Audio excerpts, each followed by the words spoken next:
Hello and welcome to Newsmakers on CHCH Podcast, where we go beyond the headlines into the news that matters to you in Hamilton, Halton, and Niagara. I'm your host, Louie Butko, and today we are going to turn our focus on crime and the courts here in Hamilton. And to do that, I am pleased to be joined by Hamilton Spectator columnist and investigative reporter Susan Clairmont.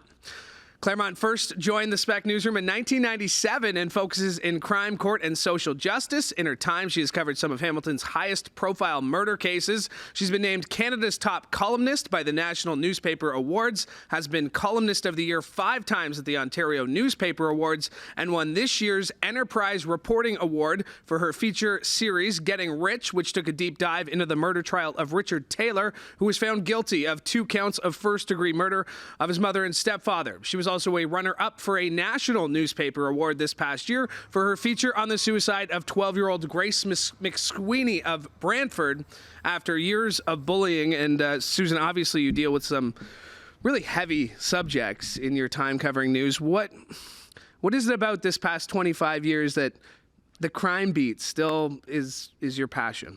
Yeah, it's a good question because a lot of new reporters start out on that beat, as you probably know, and quickly want off it. But I've been there a long time. I think because I can't imagine anything more dramatic, anything more important than literally life and death situations. And the laws around the crimes that I cover are always evolving, and I find that endlessly fascinating. And I learn from, the police and the lawyers, and most of all, the families and victims that I work with. So I'm constantly learning new things. Yeah, that's we were just talking about this. I started in sports, and I always said, sports is never life and death.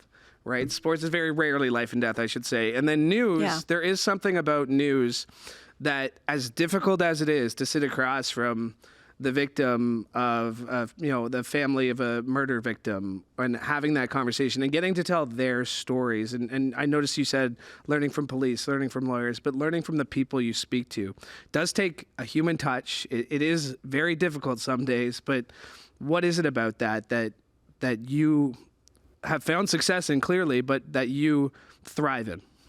It's just so rewarding. I mean, I've never been particularly interested in interviewing rich and famous people who have, microphones in their face all the time. I would rather talk to people who have never had the experience of dealing with the media, and in particular, being a voice or being a platform for victims of crime. In our justice system, they don't have very many opportunities to speak.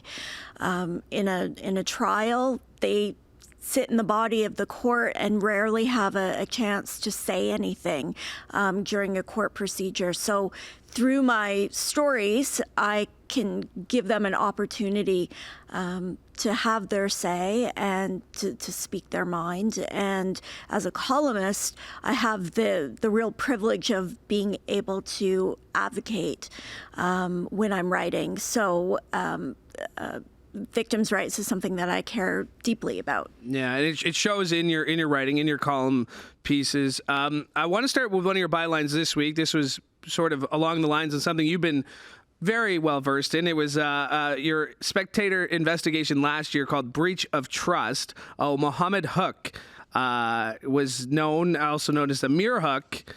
There's no warrant out for his arrest. What's the latest on this? Give us a quick background for our listeners. Yeah, so this is an ongoing investigation that I've been at for quite a while. It involves some shady lawyers in Hamilton, one of whom has been disbarred. The other one is currently suspended. And they had a scheme going, allegedly, where they were inviting clients to give them huge amounts of money, millions of dollars in some cases, to then pass on to a third-party borrower. And the scam kind of worked like this. You give me $1 million, I keep it for 24 hours, and you get $1 million back plus another 100,000 or 150,000. And lo and behold, people gave their money but didn't get it back. And so the latest story is about this guy named Amir Hook, who the money has been allegedly going to. And through my investigation, I've learned that there's now an arrest warrant out for him by Toronto police, but doesn't look like he will be arrested anytime soon. He seems to have fled the country. Now, a lot of these investigations, you're ahead of the police sometimes, it feels, right? In this one, I have been, and that's been part of the story, in fact, is that some of the victims of this scheme who have lost all kinds of money tried going to police repeatedly, to Hamilton Police, to the RCMP, and felt that their money had been stolen, wanted it investigated, were told no. Hamilton Police said they weren't going to investigate. And it wasn't until after I started reporting on it and digging in and asking questions and asking the police why they hadn't investigated that suddenly an investigation was launched. And the latest, it seems like there's an arrest warrant from Toronto Police, but Hamilton Police is still... Hamilton Police is investigating, it says, but won't say anything beyond that. All right, that's the update. That was the byline in the paper this week. I wanted to get that out of the way. It was fresh. I wanted to make sure. But hot off the press. Hot off the press. Yeah, absolutely. I picked up the Spectator. I'm like, great. Susan's in this week. I can ask her about this one right off the top. But you've mentioned, we talked about this. You've been covering crime, the courts for 25 years. What's something that you've noticed has changed either slowly or dramatically? Is there something in the last 2 decades that really jumps out to you? Lots of things, but I would say the most immediate thing is the effects of the pandemic on the court system. Anybody who's ever spent a day in a courtroom knows that it is the most archaic system you can imagine. Literally, and I've written about this before, literally, a cart is wheeled in to the courtroom full of paper files that are falling all over the place. And that's been how we keep track of everybody in our justice system. These old-fashioned file folders.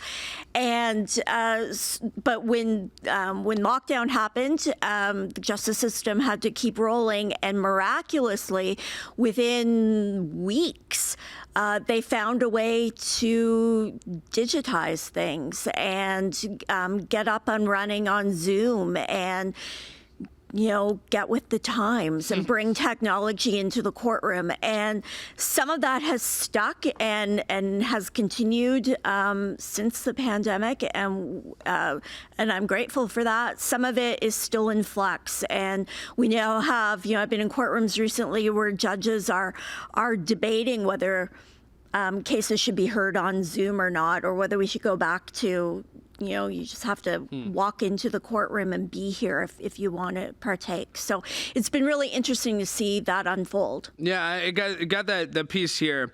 You write, first, access to court isn't as easy as it should be in a system that by law must be open to the public. Is that, as somebody who's been covering this, is that something that you find is just a lack of resources at this time? Is it intentional? Like, why do you find that it is this kind of case that it's hard to do your job as a court reporter? It is hard. I'm someone who spends a lot of time at the courthouse and has for decades. And, you will still find me literally running around the halls of the courthouse trying to find the courtroom where my case is happening.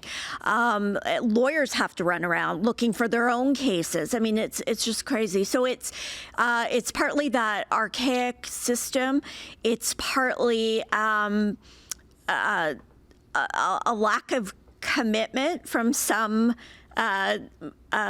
justice system participants, as they're often called, in being open and transparent. There are still, people who work in the justice system who really don't care whether the media has access or whether members of the public have access. And then there are those who purposely make it difficult. And, it happens from time to time where I'm covering a high-profile case, and a defense lawyer doesn't really want me to be in a courtroom, doesn't want me to see what's happening, and things are done to make it more difficult for me to even know what's going on in the courtroom. Talking about some changes, what's something that's constant? What's one thing that you've been doing this for as long as you have? What's one thing that'll never change? Oh, the excitement when a verdict comes in. I've been at the Spec for more than 25 years, and I've been a reporter for more than 30 years. And when I cover a big murder trial, and I'm there every day for weeks and weeks and weeks on end, and particularly when it's a jury trial, and then the jury goes out to start its deliberations, and there's the waiting and the waiting. And then that message comes through that there's a verdict, and we all rush to the courtroom. I still get nervous. I still get excited by that.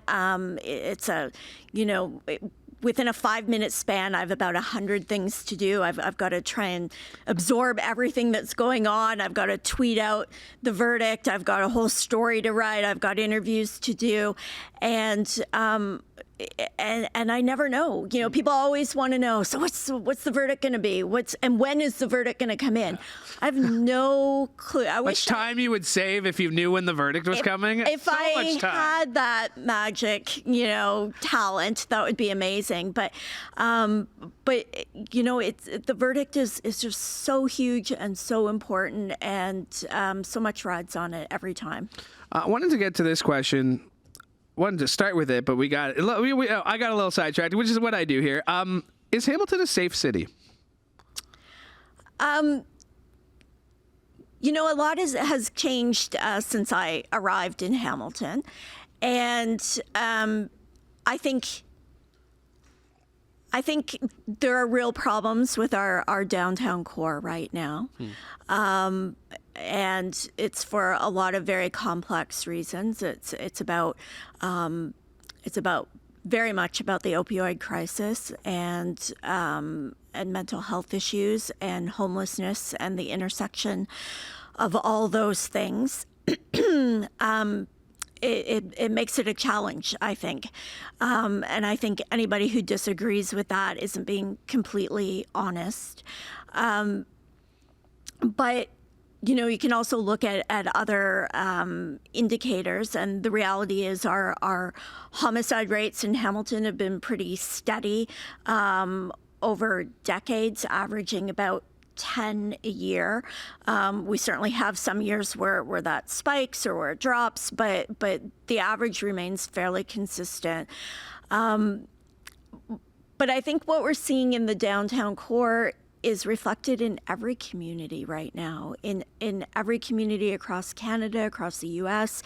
The opioid crisis has just decimated communities, and it's an incredibly complex problem, mixed in with housing prices and all the other things that are literally on our front page every single day. Yeah, and so obviously I'm not going to ask specifics. You still write at the Spectator, but we've talked about this newsroom was bustling, right? I mean, 20 years ago, there's 100 people going 100 miles an hour. We've noticed the condension of newspapers here in Hamilton. It's something that's felt across the country, across the world. How can we be better informed citizens when newsroom resources are as strapped as they are these days? Right. Well, I mean, the reason newsroom resources are where they are is because two things. One is people not wanting to pay for the news, right? Yeah. That you don't get Netflix for free. and you don't get the Hamilton Spectator for free. Yeah. And it's as simple as that.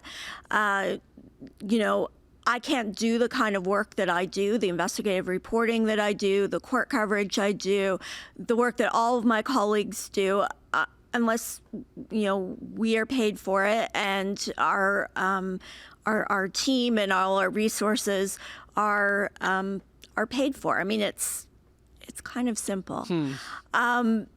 There's also the issue with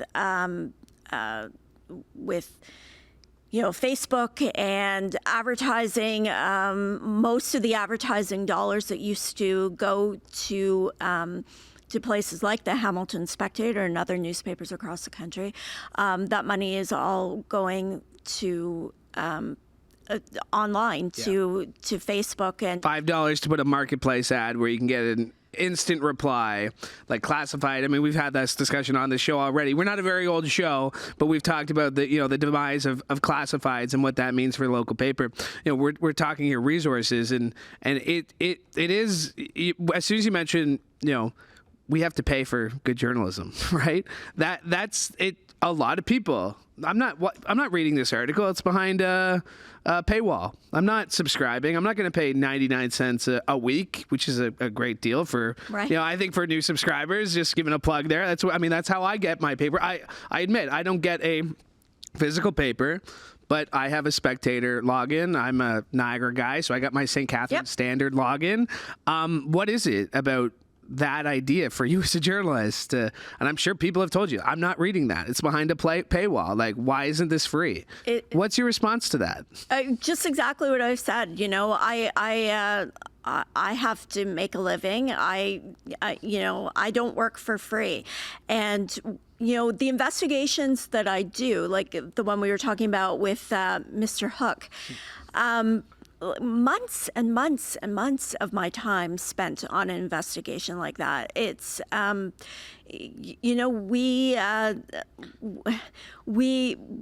we deliver news that nobody else can. What we do is often different from what CHCH does or what any of the other media in the city do. I mean, we all have different roles to play. And, it's so important for there to be multiple news sources. I mean, if people really want to know what's going on in this community, if they want to have diverse opinions, if they want to, really tap into the heartbeat of Hamilton, then they shouldn't be reading just the Spectator.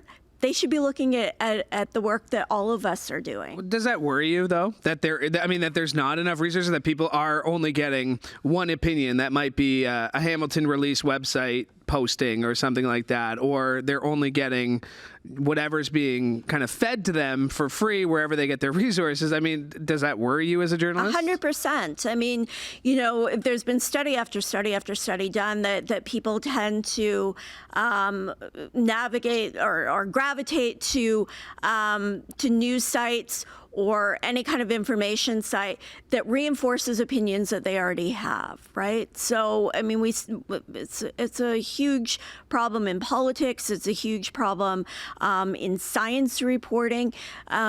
You should be reading stuff that you don't agree with. I'm a columnist. I hear all the time people say, "Oh, I read you all the time, but I don't always agree with you."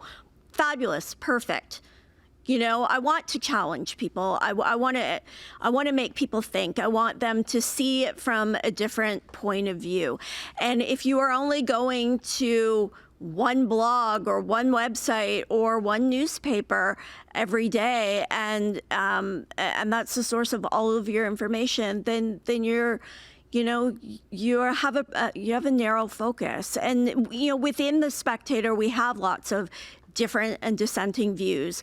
I always laugh when people think that everybody who works at the Hamilton Spectator, votes for the same politicians and has the same beliefs and the same, the same ideas. And I mean, it couldn't Honestly, if you spend any time with us and heard us arguing with each other, it couldn't be farther from the truth. And that's a good thing. And when you read the Spec, you've got letters to the editors and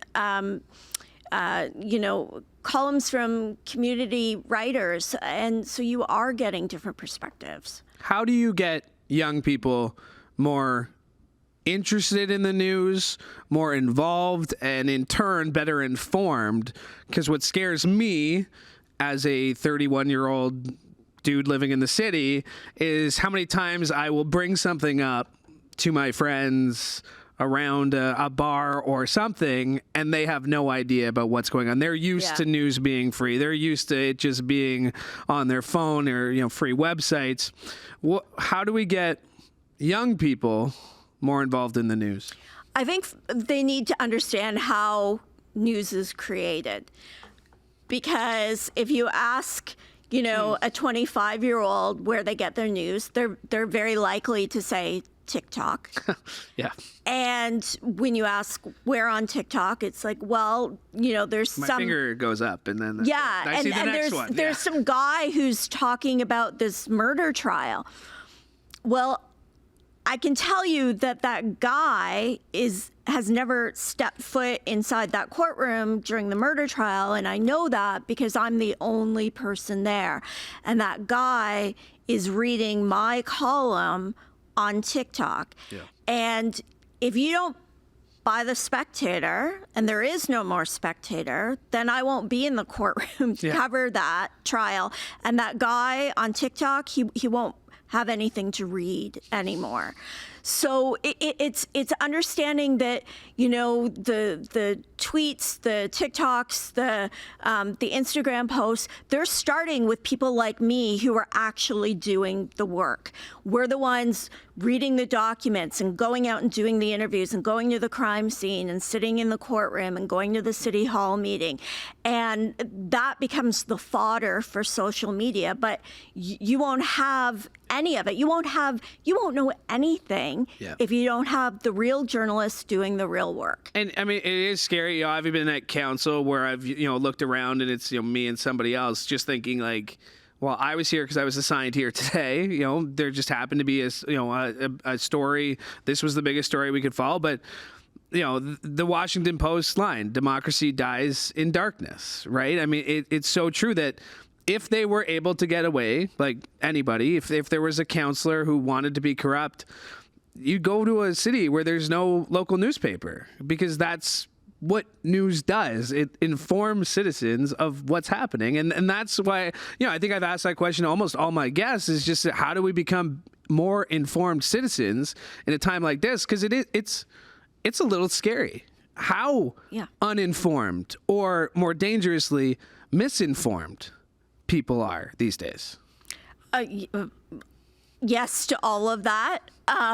You hear people say, well, if it's important enough, somebody will tell me, right? And but who is telling you, and what are they telling you, and is it accurate? Is it fact-based? Facts still matter, and accountability matters, and transparency matters, and that's what journalism does, is it brings all of that to light.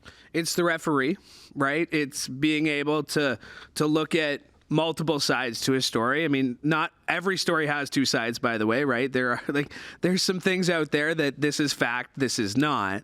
But I would say that every story has at least two sides. At least two. There's no stories with one side. There's stories. There's questions to be asked, no matter what. Many sides. Yeah. And I guess that's kind of what's scary to me, is that a lot of people are taking what people say verbatim, when there really does sometimes, a lot of times, need to be that filtration to put things in context, to question, not just an announcement, but having questions. And I guess, I think with the downsizing of newsrooms and reporters, and it is, again, I use the word scary, but there is something there that people are going to try and get away with things. And, off topic for our crime beat here, but not off topic for our crime beat, because people are going to try and get away with things. No. I mean, if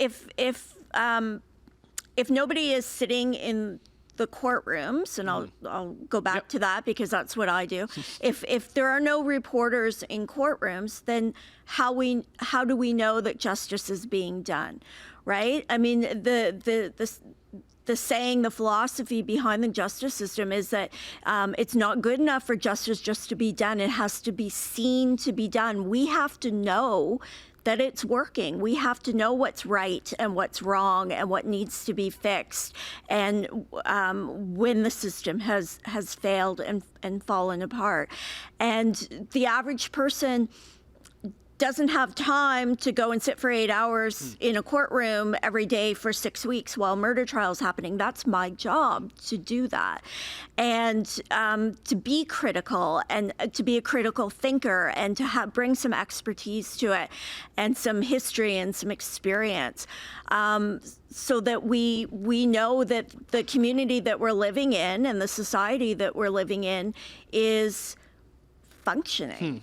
And we need to know who the bad guys are. We need to know who the good guys are. We need to ask questions and make people stop and think. You brought up the good guys, you brought up the bad guys. Sometimes they are one and the same. And that brings me to this one here. Last month, Hamilton Police Constable Alfonso Esquivel resigned from the force rather than face disciplinary charges after he admitted to a police investigator to regularly ordering cocaine while on duty.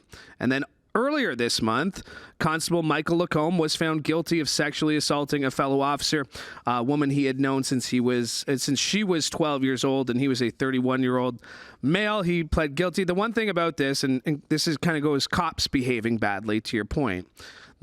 The one thing I never understood working in news was the one line, suspended with pay.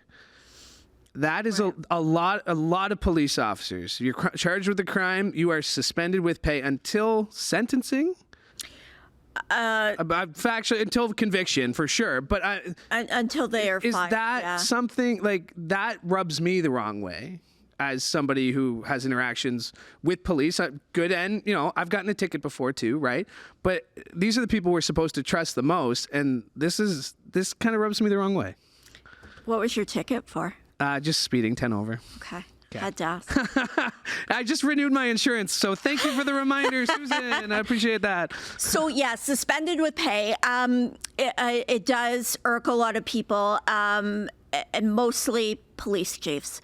So Ontario is the only province in Canada where it is the law that police officers have to be suspended with pay. There is no other option for police chiefs. And every time I write a story like that, people, our readers are often angry at the chiefs. The chiefs don't want this. The chiefs have lobbied for decades to have that legislation changed. The police unions are on the other side of that. And in a nutshell, they say innocent until proven guilty. So why would you suspend without pay? So it's an ongoing issue, and it costs taxpayers millions of dollars every year across the province to pay police officers who are sometimes suspended for years at a time, and they are very adept at stretching that out for as long as possible. And I can't tell you how many times I've written about police officers who have been suspended with pay for 1, 2, 3, 7 years at a time, and literally the night before their Police Act hearing is to begin, they resign. So they wait until the very last minute. So yes, it's a problem, and